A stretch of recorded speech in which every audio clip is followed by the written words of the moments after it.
Welcome back, soldiers. Today, we're going to be discussing the basics of setting up a scenario. A scenario is how you set up the game board, the battlefield, and decide upon the rules of play in the game of Rivet Wars. Scenarios allow you to customize your experience to fit your play style, what units you want to use, and to accommodate your the time that you have to play. In the base set, you actually, in the rule book, come with a base set of scenarios and a how-to on how to set up the scenario. We'll be going off of this booklet when I discuss setting up scenarios. We'll also be talking very lightly on setting up custom scenarios for you and your team. Let's begin. When setting up a scenario, you'll notice that a scenario sheet is set up with multiple parts. It comes with the name of the scenario. It comes with a small in-world story about the scenario in case you need some lore to go with it. And it has several parts to let you know how to set up your board. We're going to be skipping around on these parts, so let's go to this one real quick. Each scenario will give you the makeup of the map. The makeup of the map is set up quite well for any game and any situation, and it's very important that you keep this in mind. First off, in the book, it will actually give you what tiles to set up. Each tile is numbered as either A or B on which side, and has a number to tell you which tile.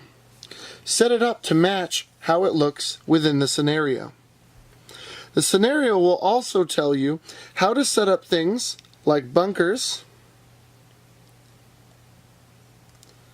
and your strategic objectives if there are any in the board. A scenario will also tell you how to set up terrain elements like tank traps, minefields, or barbed wire. It will also let you know where the deployment zones are. We're going to go back to an easier one for the deployment zones. Now, the deployment zones are represented by each side's emblem. So we have the Allies and the Blight Empire. These are areas where units can be deployed. Now, the scenario can make changes to how units are deployed in these areas if it wishes, but for the most part, any units can be deployed within these areas as long as they can enter the grid. Don't deploy tanks within a bunker or within tank traps in a deployment zone. Those would be considered infantry-only spawns. Now, what you're also noticing is that some of these areas are colored. These are territories. Red issuing the Blight, green representing the Allies. These are areas that each side, quote-unquote, controls, with certain rules on the scenario that could greatly affect how units are deployed or act. But the most important one is the area that's not claimed, which is no man's land. No man's land will greatly affect how certain action cards are used and work, as well as secret mission cards. It's very important to issue where no man's land is on more complex scenarios.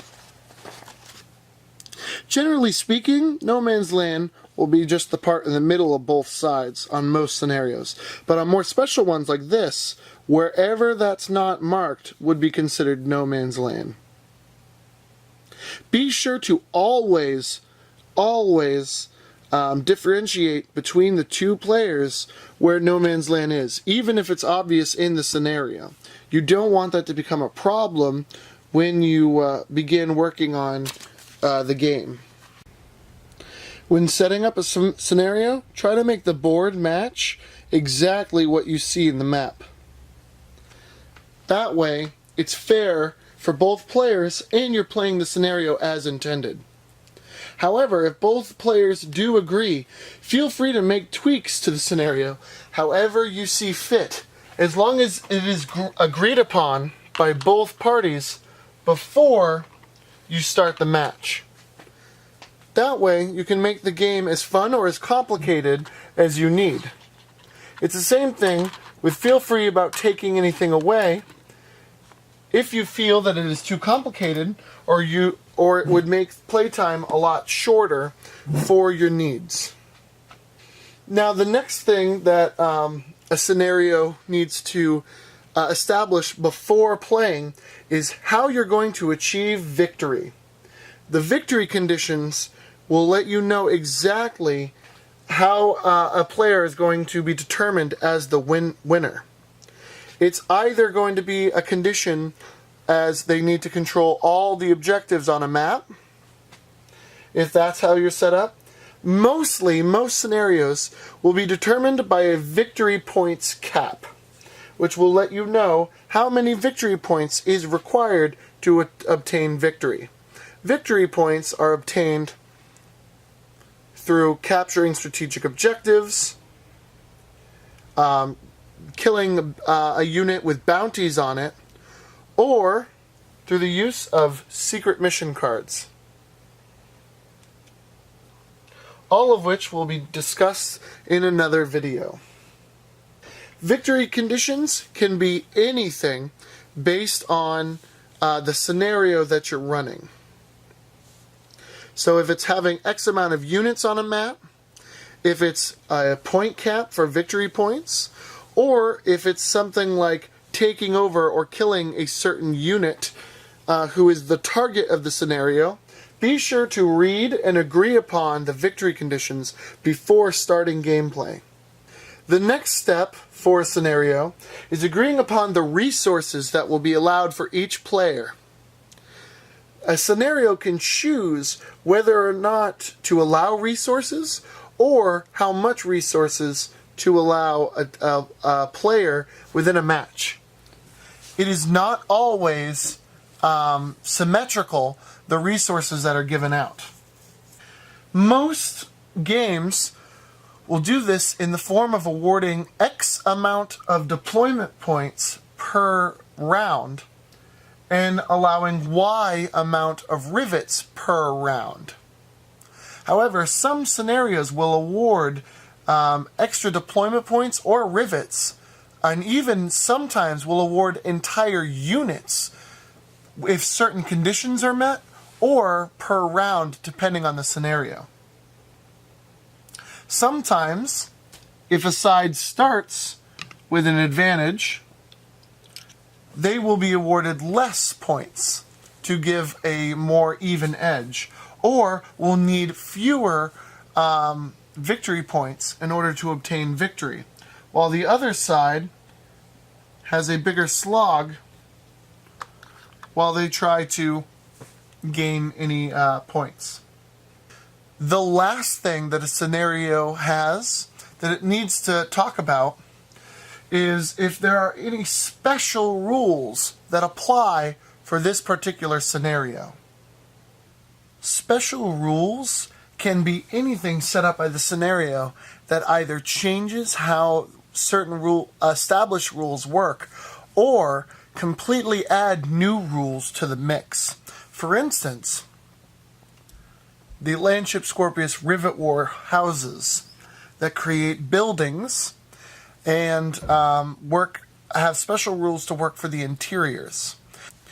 Changing how the preset rules work is something that both players need to agree upon, agreeing to the scenario. Changing how the preset rules work need to be agreed upon by both players. In a way, that's what a scenario is. You agree to play the game with certain rules and win conditions that might be different than how you've played in the past. Consent between both parties is absolutely necessary. As soon as the game is underway, do not change any of the rules. because that could end up being unfair to one player or another, or both players, depending on what rules have been changed. A campaign is a string of scenarios that achieve a purpose, either to turn a day of play into a massive war, or to follow a storyline. A campaign will usually have a string of scenarios tied to it. However, keep in mind that a campaign also will change the rules that heroes have. The only difference between a campaign and any other regular scenario is that if a hero dies within a campaign, they cannot come back in subsequent scenarios. We'll be covering that more in another video, however. With this, that ends our talk about scenario setup and scenario rules. Please feel free to subscribe. Check out my other Rivet Wars videos if you have the time.